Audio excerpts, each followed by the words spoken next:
Hi നമസ്കാരം, ദാസേനാണ് തൃശ്ശൂരിൽ നിന്ന്. അപ്പോൾ തമിഴിലെ ആദ്യ സൂപ്പർ സ്റ്റാർ ആയിട്ടുള്ള MK ത്യാഗരാജ ഭാഗവതരുടെ ജീവിതകഥയെ ആസ്പദമാക്കി ദുൽഖർ സൽമാൻ നായകനായി വരാൻ പോകുന്ന സിനിമയാണ് കാന്ത.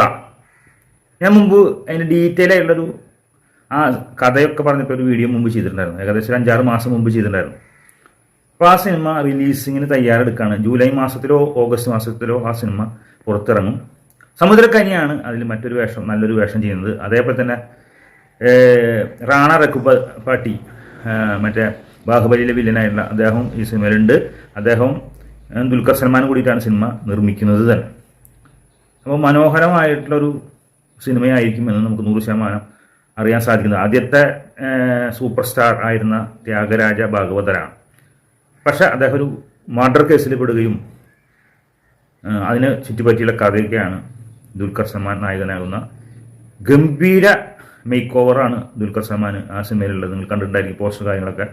എന്തായാലും ആ സിനിമ വേറെ ലെവലിൽ വരുന്നെന്ന് നമുക്ക് 100% ഉറപ്പിക്കാൻ സാധിക്കുന്ന സിനിമ തന്നെയാണ്. അപ്പോൾ ആ സിനിമയ്ക്ക് വേണ്ടി നമ്മളെല്ലാവരും വെയിറ്റ് ചെയ്തുകൊണ്ടിരിക്കണം.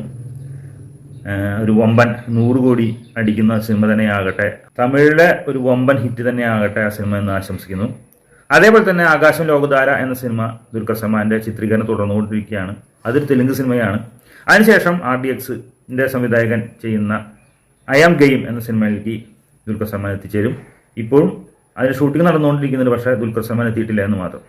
അതേപോലെ തന്നെ മറ്റൊരു വാർത്ത, ദുൽഖർ സൽമാൻ നിർമ്മിക്കുന്ന പുതിയ സിനിമ ലോക എന്നൊരു സിനിമ വരുന്നുണ്ട്. അതിൽ നസ്ലിനും അതുപോലെ കല്യാണി പ്രിയദർശനുമാണ് അതിൽ നായികമാരായിട്ട് അഭിനയിക്കുക. അതൊരു യൂണിവേഴ്സ് ആയിട്ടുള്ളൊരു സിനിമ തുടങ്ങാനാണ് ദുൽഖർ സൽമാൻ്റെ DQ യൂണിവേഴ്സ് സ്റ്റാർട്ട് ചെയ്യാൻ പോവാണ്.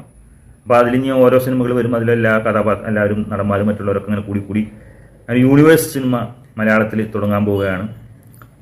അതും നല്ലൊരു വെറൈറ്റി ആയുള്ളൊരു സംഭവമായിട്ട് നമുക്ക് തോന്നുന്നുണ്ട്. എന്തായാലും ഈ സിനിമയിലും എന്തായാലും ദുൽഖർ സൽമാൻ ഉണ്ടായിരിക്കുമെന്ന് നമുക്ക് 100% ഉറപ്പിക്കാൻ പറ്റും. ഇപ്പോൾ പറഞ്ഞിട്ടില്ലെങ്കിൽ നമുക്കറിയാം, ദുൽഖർ സൽമാൻ സിനിമകളിലൊക്കെ ദുൽഖർ സൽമാൻ ചെറിയൊരു റോളെങ്കിലും ചെയ്തിരിക്കും. അപ്പോൾ ഇതൊക്കെയാണ് ഇന്നത്തെ ഡ്യൂക്കിനെ കുറിച്ചുള്ള വിശേഷങ്ങൾ. അപ്പോൾ എല്ലാവർക്കും നല്ലൊരു ദിവസം നടന്നുകൊണ്ട് നിങ്ങളുടെ സ്വന്തം ദാസായിട്ട് തൃശ്ശൂരിൽ നിന്നു. ഓക്കെ.